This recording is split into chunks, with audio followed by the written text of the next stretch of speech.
Assalamualaikum warahmatullahi wabarakatuh. Saya Cindy Dwi Angelwati dari Prodi Pendidikan Pancasila dan Kewarganegaraan Angkatan 2022 Fakultas Keguruan dan Ilmu Pendidikan Universitas 11 Maret Surakarta.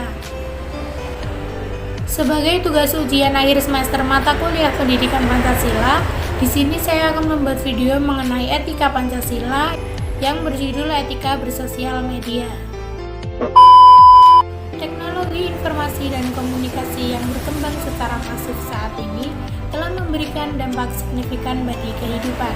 Salah satunya adalah dengan hadirnya teknologi internet yang memberikan kemudahan bagi manusia untuk mendapatkan informasi maupun berkomunikasi dengan pengguna lainnya. Tak bisa dipungkiri bahwa dengan hadirnya internet telah membantu manusia dalam melakukan berbagai pekerjaannya di era digital saat ini, sehingga dapat dikatakan bahwa kehadiran internet merupakan suatu hal yang berharga dalam kehidupan manusia. Namun, beberapa waktu lalu Indonesia menjadi sorotan karena survei yang dilakukan perusahaan Microsoft melalui Digital Civility Index atau disebut DCI, yang dikutip dari laporan Civility, Safety and Interaction Online edisi kelima bulan Februari 2021 yang dikeluarkan oleh Microsoft. Indonesia menduduki ranking 29 dengan nilai DCI 76 yang menunjukkan tingkat keberadaban atau disebut civility netizen Indonesia sangat rendah di bawah negara Singapura dan Taiwan. Keberadaban yang dimaksud dalam laporan ini terkait dengan perilaku berselancar di dunia maya dan aplikasi media sosial, termasuk resiko terjadinya penyebaran berita hoax atau disebut berita bohong, ujaran kebencian atau hate speech, diskriminasi, misogini, cyberbullying, trolling atau tindakan sengaja untuk memancing kemarahan, microaggression atau tindakan pelecehan terhadap kelompok marginal, kelompok etnis atau agama tertentu, perempuan, kelompok difabel, kelompok LGBT dan lainnya, hingga ke penipuan, doxing atau mengumpulkan data pribadi untuk disebarluaskan di dunia maya guna mengganggu atau merusak reputasi seseorang, hingga rekrutmen kegiatan radikal dan teror, serta pornografi. Maka dengan demikian, kita sebagai warga negara Indonesia perlu menguatkan kembali penerapan etika bermedia sosial yang mana juga telah diatur dalam Undang-Undang Nomor 19 Tahun 2016 sebagai perubahan atas Undang-Undang Nomor 11 Tahun 2008 tentang Informasi dan Transaksi Elektronik atau biasa disebut dengan UU ITE. Di situ ada 5 pasal yang mengatur etika bermedia sosial, mulai pasal 27 sampai 30, baik menyangkut konten yang tidak selayaknya diunggah maupun penyebaran hoaks dan ujaran-ujaran kebencian, termasuk juga mengambil data orang lain tanpa izin. Etika sendiri merupakan ilmu tentang sikap dan kesusilaan individu dalam suatu lingkungan sosial yang penuh dengan aturan dan prinsip tentang apa yang dianggap sebagai perilaku yang benar. Sedangkan etika bermedia sosial merupakan tindakan seseorang di media sosial yang tentunya mempertimbangkan nilai baik dan buruknya.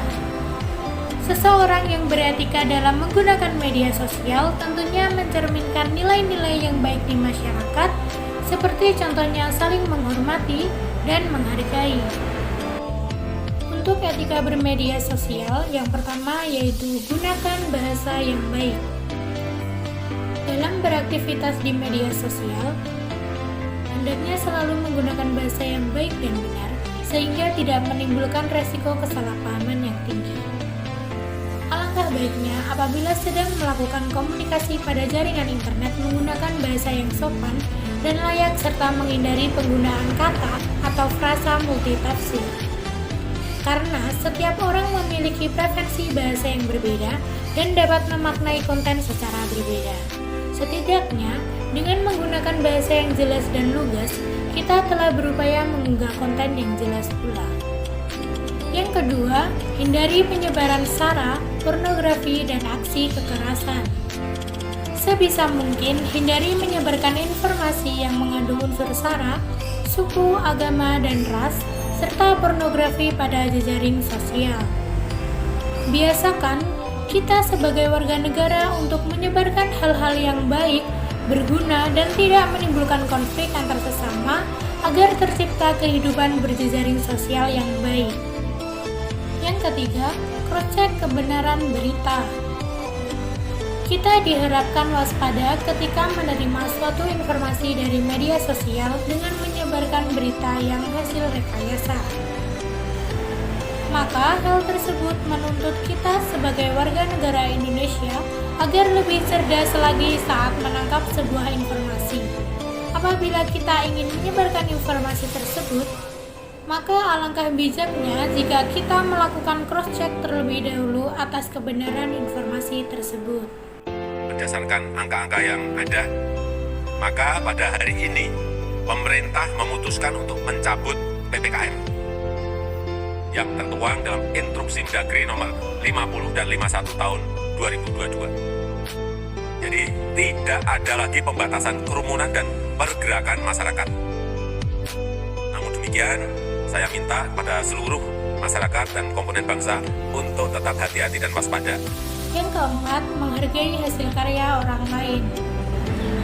Pada saat menyebarkan informasi baik dalam bentuk foto, tulisan, maupun video milik orang lain, maka biasakan untuk mencantumkan sumber informasi sebagai salah satu bentuk penghargaan kita atas hasil karya orang lain tersebut.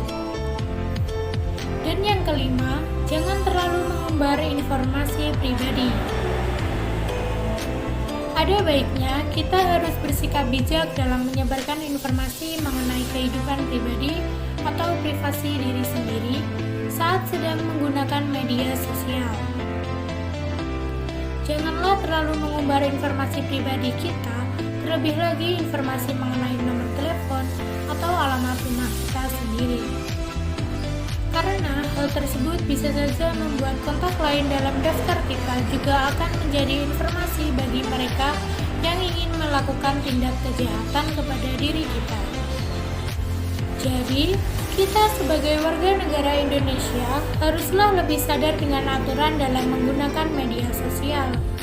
Walaupun orang lain tidak mengetahui identitas asli kita, alangkah baiknya bila kita tetap menjaga sopan santun dan tata krama yang selama ini menjadi nilai kebanggaan bangsa Indonesia. Bijaklah dalam menggunakan media sosial demi diri kita sendiri dan masyarakat yang lebih baik. Maka dengan demikian pergunakanlah media sosial sebaik dan sebijak mungkin, terlebih lagi dalam hal penyebaran informasi.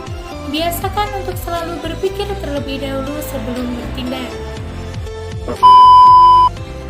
Mungkin cukup sekian video dari saya.